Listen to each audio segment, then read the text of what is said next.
네, 이어서, 그 진성 반도체 안에 있는 그 자유전자의 숫자가 여기 정의가 되어 있습니다. 잠깐만요. 여기 보면, Ni는 5.2 곱하기 10의 15승, T의 2분의 3승, 그리고 익스포넨셜 펑션으로 표현이 됩니다. 그래서 9만 정도의 일렉트론이 세제곱 평방 센티미터 안에 존재를 한다. 뭐 잘 아시겠지만 이 ni를 결정하는 것은 크게 두 개의 변수로 나타낼 수 있죠. 에너지 갭, 앞에 소개했던 에너지 갭과 에너지 갭, 그리고 여기서 설명하셨나요?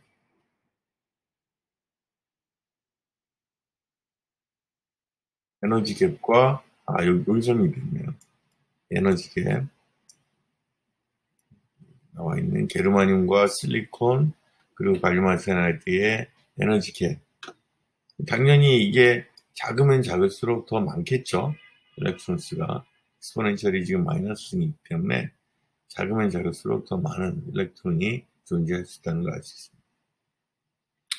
또한 이제 역시 마찬가지로 T도 외부에 열이 많으면, 다시 말하면 더멀 볼티지가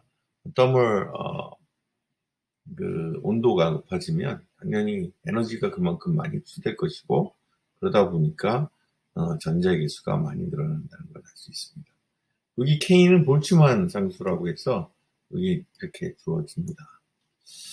네, 여기까지 이걸 통해서 우리는 진성반도체 내에 있는 각 진성반도체 내에 있는 프리 일렉트로닉스의 숫자를 계산할 수 있다는 것을 알았습니다.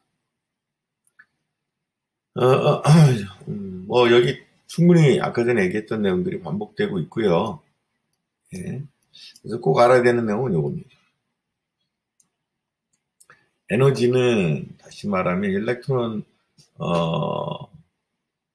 볼트로 표시되는데 내가 에너지 갭에서 어느 정도 에너지를 받아야 탈출을 할 수 있느냐 또는 컨덕션 밴드로 올라갈 수 있느냐 할 때 에너지 밴드는 이렇게 표시된다. 차지의 볼티지, 주어지는 볼티지 갭 사이에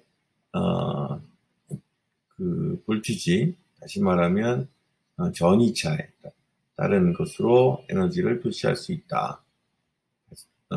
그래서 이것이 기본적인 측정 단위가 돼야 됩니다. 그리고 그 값은 여기는 그처럼 일렉트론 볼트가 되는 거죠. 일렉트론 볼트. 그 정도 에너지 갭을 줬을 때 그 에너지가 결국은 전자로 흡수가 돼서 밖으로 나올 수 있다라는 내용을 표시하고 있습니다. 그래서 에너지 갭, 또 에너지라고 하는 것은 QV, 일렉트론 볼트로 표시할 수 있다라는 내용이 설명이 되어 있습니다. 자, 한번 계산을 해보죠. 아까 전에 NI 공식 있었죠? 그죠? 공식 이용해서 에너지 갭 집어넣고, 그리고 에너지를 그랬더니 일렉트론 볼트고요. 줄로 표시하면 이렇게 표시할 수 있습니다. 그리고 주어진 온도는 여기 300K고요. 켈빈이고요. 그리고 600K일 때 두 경우에 대해서 계산을 해보라고 했습니다. 이건 어차피 다 주어진 값이고 여기 볼츠만 상수까지 알고 있으면 NI 계산할 수 있겠죠. 결과를 보니까 300K에서는 켈빈에서는 1.08 10의 10승이었고 600K에서는 그만큼 에너지가 많이 템퍼러치가 올라가니까 에너지가 많이 공급돼서 더 많은 전자들이 컨덕션 밴드로 올라갈 수 있겠죠. 그래서 10의 15승으로 나타낼 수 있다는 것을 알 수 있습니다.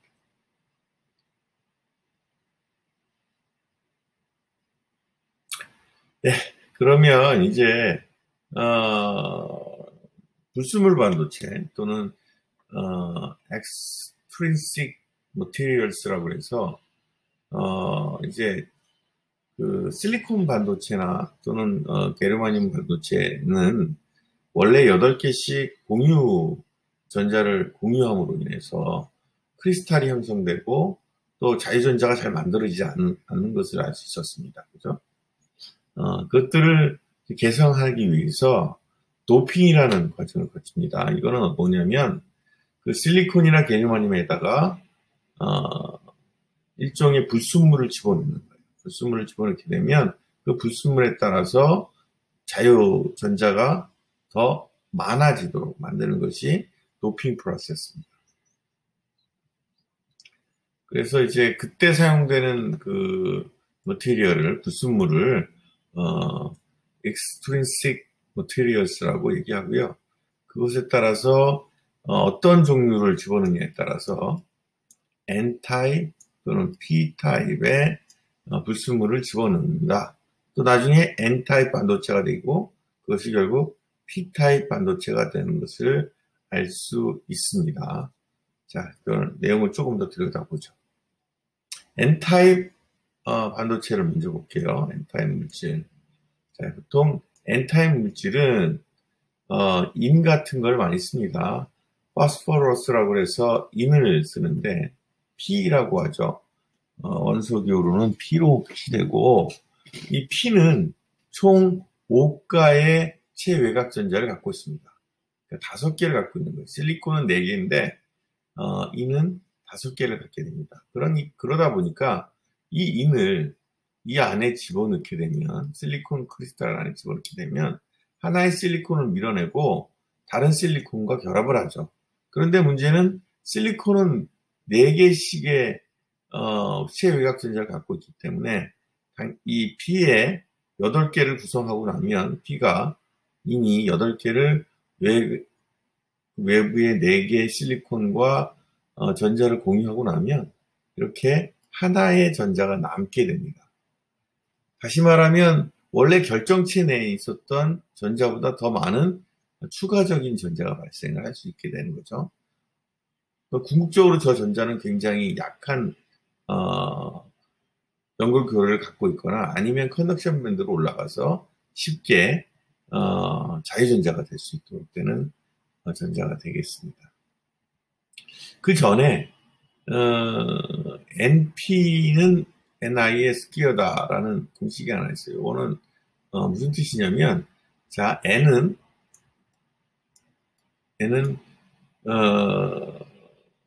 단위 면적, 단위 볼륨당에 있는 전자의 숫자입니다. P는 홀이에요, 홀. 홀의 숫자예요. 자, 홀은 뭐냐면 좀 이따 다시 공부를 할 텐데 홀은 전자가 나간 자리를 홀이라고 합니다. 전자가 나간 자리. 원래는 실리콘 같은 경우는 8개가 공유전자로서 자리를 잡고 있어야 되는데 하나의 전자가 자유전자를 에너지를 흡수해서 나가게 되면 그 자리가 비겠죠. 그걸 이제 홀이라고 하죠. 그래서 홀의 숫자와 전자의 숫자를 곱하면 그냥 진성반도체에 들어있는 자유전자의 제곱과 같다라는 공식이 성립을 합니다. 자, 이거는 나중에 불순물을 집어넣는 경우에도 성립합니다. 그건 다시 또 설명을 드릴게요. 그래서 이 인을 집어넣게 되면 자유전자가 발생을 하게 되고 이 자유전자는 결국 에너지 갭을 진성 반도체보다 훨씬 작게 만든다. 그래서 밸런스에서 컨덕션 밴드로 지나가는데 훨씬 더 적은 에너지 갭을 갖게 돼서 쉽게 자유전자가 된다라는 형태를 갖고 있고 이렇게 불순물을 집어넣은 반도체를 N-타입 반도체라고 얘기합니다. N-타입 반도체. 그리고 그 불순물을 N-타입 머티리얼스라고 한다. 다음에 이제 그때 요렇게 쓰는 P-타입의 불순물 원자를 우리는 도너라고 합니다. 도너. 왜 도너라고 할까요? 실제로 이 결정체 안에다가 자유전자를 하나 준 거죠. 도너라는 도네이션에서 나온 건데 주는 사람, 주는 것, 뭐 이런 것들을 의미합니다. 그래서 P는 도너고 도너고 자유전자를 갖다 주는 불순물이고, 그런 불순물의 전자를 N-type materials라고 한다. 그런 불순물의 원자를 N-type material이라고 한다. 알겠죠? 그리고 도너의 에너지 레벨은 밸런스 레벨보다는 훨씬 높이 존재해야 한다. 쉽게 전자가 된다. 그러면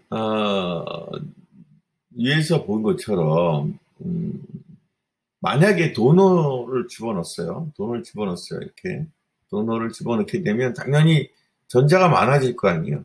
잠깐만요. 다 줄도록.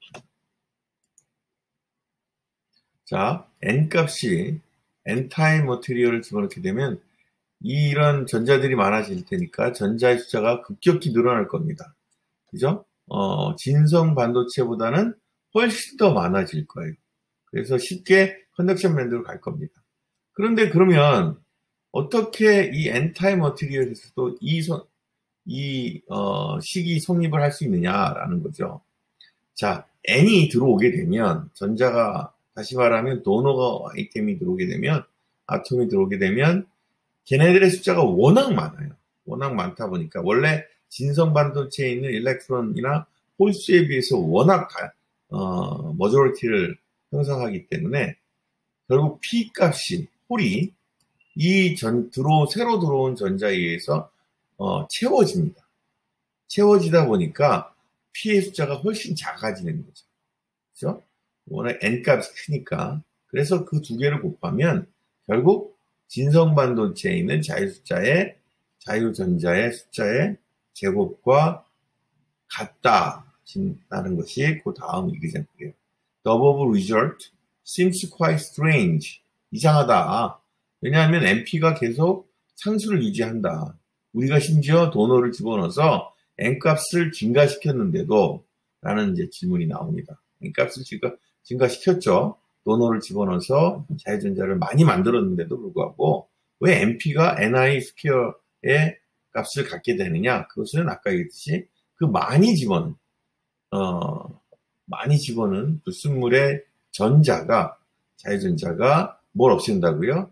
P, 다시 말하면 그 홀이라고 하는 전자가 있었던 자리, 거기를 다 채워넣기 때문에 홀의 숫자가 급격히 줄게 되고 그 결과 Ni는 같은 값을 갖게 된다. 자, 원래 홀 자리에 전자가 들어가는 것을 recombine이라고 합니다. recombine 또 recombination이라고 얘기를 합니다. combine. 그래서 여기 있는 것처럼 P 값은 fall below, 훨씬 적어진다는 거예요. 뭐보다? 진성 레벨에 있었을 때보다 훨씬 작아진다. 홀이 채워진다. 왜냐하면 도네이트된 엘렉트론스가 이제 도너가 준 그 엘렉트론스가 전부 홀과 결합해서 없애버리기 때문에 P를 쓰기 때문에 결국 NP의 값은 Ni 스퀘어와 동일하게 된다. 자, 그리고 P타입을 봅시다. P타입 머티리얼도 똑같은 얘기예요. 자, 여기 보면 P타입은 이제 보론 같은 거 씁니다. 보론, 붕소라고 하죠. 보론을 쓰게 되는데 보론은 삼가의 불순물이에요. 삼가의 불순물이라 3개의 실리콘 원자와 결합을 하고 한쪽이 비게 됩니다. 4개가 있어야 되는데 하나가 부족하니까. 그래서 이 자리가 비게 되는 것을 뭐라고 하면 홀이라고 한 거예요. 그러니까는 홀, 그죠? 그래서 도너가 아니고 얘는 acceptor라고 합니다. acceptor 뭐 이렇게 불러줍니다. 이러한 불순물 소자를 보론과 같은 소자를 acceptor atom이라고 한다. 이렇게 얘기할 수 있겠죠. 자, 그리고 아까 전에 얘기했듯이 불순물이 들어와도 결국 NP는 항상 뭐하고 같다고요? NP, Ni 진성 반도체에 있는 자유전자의 제곱과 같다. 그걸 이용하면 특정할 수가 있겠죠. 만약에 N타입의 경우 도너의 숫자가 이만큼 된다. 덴시티가 된다면 당연히 P타입은 Ni2를 ND로 나눈 것과 같겠죠. 그죠? 그래야 같아지는 거죠. 훨씬 작아지는 거죠, P가. 같은 방식으로 억셉터의 숫자가 P의 숫자라면, 다시 말해 홀의 숫자가 억셉터의 숫자하고 동일해진다면 왜 동일해질까요? 왜냐하면 NI에 원래 있었던 자유전자의 숫자는 매우 적기 때문에 불순물이 들어오게 되면 그 불순물에서 발생되는 전자나 또는 홀의 숫자가 월등히 많아집니다. 자, 월등히 많아지기 때문에 마이너 캐리어, 보통 머저리티 캐리어가 홀과 전자 중에서 훨씬 많은 것을 머저리티 캐리어라고 하고요. 그 다음에 작은 것을 마이너리티 캐리어라고 하죠. 왜 마이너리티 캐리어가 되는지는 아까 설명을 했죠. 만약에 제가 도너를 집어넣게 되면 전자가 엄청 늘어나게 되고, 그렇게 엄청 늘어난 전자는 기존의 홀을 메꿔버린다고 했죠. 그래서 마이너리티 캐리어가 굉장히 적어지는 겁니다. 마찬가지로 홀도 붕소 같은 걸 홀을 많이 집어넣게 되면 기존에 있었던 일렉트론들이 그 안에 리컴바인 되면서 홀에 리컴바인 되면서 훨씬 작아지겠죠. 그래서 N이 훨씬 작아진다라는 것입니다. 아시겠죠? 그래서 Ni 스퀘어가 성립한다라는 것이 여기까지의 내용입니다. 자, 이제 N타입 공부를 했고요. 그 다음에 P타입에 대한 공부를 했어요. N타입은 전자 도너를, 도너가 전자를 공급해서 자유전자가 많아지는 것이고, 그래서 머저리티 캐리어가 굉장히 많아지는 반면에 그 밖에 마이너리티 캐리어는 적어지죠. 홀이 많이 리컴바인 돼서. 또 거꾸로 P타입 붕소 같은 것들을 집어넣게 되면 홀이 많아지고 또 홀에 기존에 있었던 진성 반도체에 있었던 전자들이 결합되면서 훨씬 적은 전자가 발생하게 된다. 그것들에 대해서 P타입, N타입. 도너가 들어가면 N타입 반도체가 되는 거고요. 홀이 들어가면, 다시 말하면 셉터 원자가 들어가게 되면 P타입 머티리얼이 된다.